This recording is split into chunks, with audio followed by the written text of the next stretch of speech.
Brian Damas, Senior Advisor to McKinsey, spoke to us about the energy workstream and whether South Africa has achieved a tangible target. We've been working together with our colleagues from the other BRICS countries around specifically identifying certain sectors within the energy space, and particularly the issue of the green economy within that sector, as to how we could work together. Also specific projects. There are some projects that is going to happen within the continent, in the African continent, that actually brings together some of the BRICS countries. So in Mozambique, you'll find South Africa, Brazil, China partnering with an African country to bring some energy projects in that regard. If you look at some of the countries, China and India has got great skills around the issues of the green economy, solar technology, wind, and them sharing that. And then if you look at Russia, also India with a great capacity in terms of oil and gas production. But what has been more important for all of us was the fact that we could start networking, identify the opportunities, document those. And I think the next phase of it would be getting to each of the countries and see if we can identify more opportunities for business. Beyond identification of the opportunities, what are some of the tangible agenda items as a group or as a stream that you've identified, at least that are going to be shaping your agenda from here on? Yeah, the agenda for the last year was to get organized, to first get to know each other.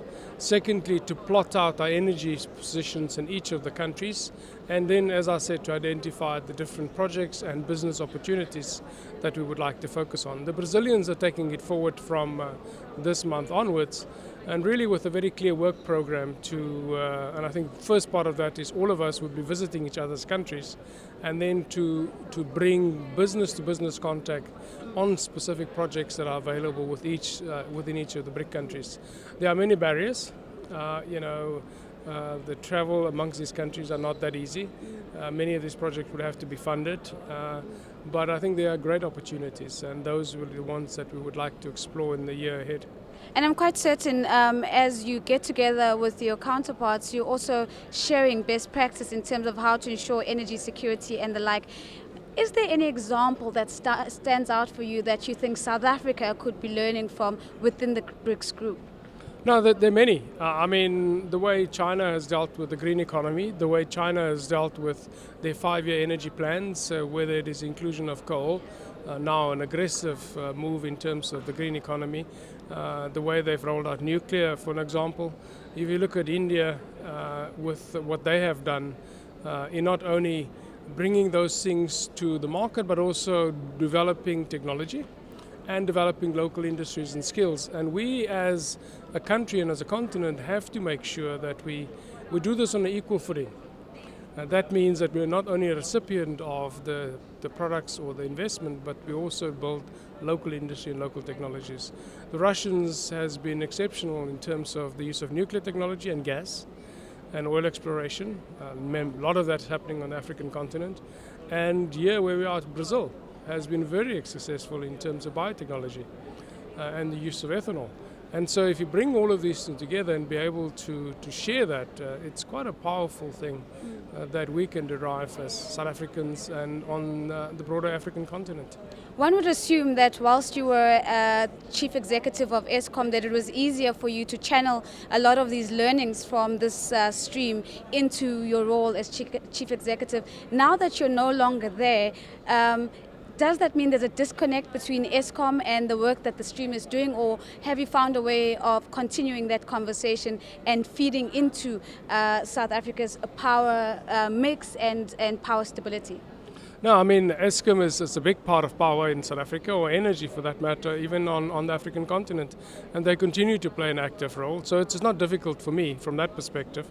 But also within South Africa, you have organized business led by and a stronger relationship between business and government, which is very useful. And all of us is part of that. I'm not leaving the country at all. I'm still there. And we're all contributing with the different colleagues. And the private sector in South Africa and the private sector on the African continent in the space of energy will play a role. It's starting to happen and is going to happen increasingly more going forward. And I think with that partnership and opportunities with BRIC countries, we'll be able to build out a very strong private power business within the African continent. And it would be totally amiss of me not to get your opinion on some of the tensions that we have back home right now, in particular around the unions and the work stoppages that are being planned and the strikes at Medupi and the like. What is your view in terms of the way the country has handled its labor laws and how we've worked with unions to ensure that we keep the lights on? Yeah, it's not just about keeping the lights on. I haven't had an opportunity as Chief Executive of ESCOM now to travel around the world, and I have many colleagues in business from around the world. Their single biggest concern about South Africa is our labor situation. And it's about the fact that we need to make sure that workers are treated fairly and have decent work. That's very important. But we also have to make sure that we increase the productivity in terms of our workforce in the country. The quality of it, the skills, the education, and then the productivity thereof. And it's a major concern. And I think that if we don't deal with it as a country with speed, with absolute speed, in a way that addresses the needs of everybody, and then we're going to have a fundamental problem.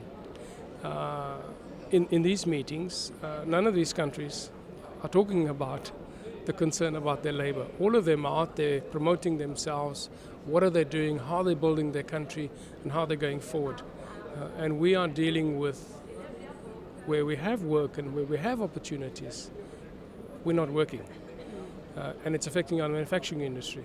And it's affecting our trade with many of BRIC countries. And we have no hope to deal with the problems we have in the country of inequality and poverty unless we make sure that we have a productive workforce.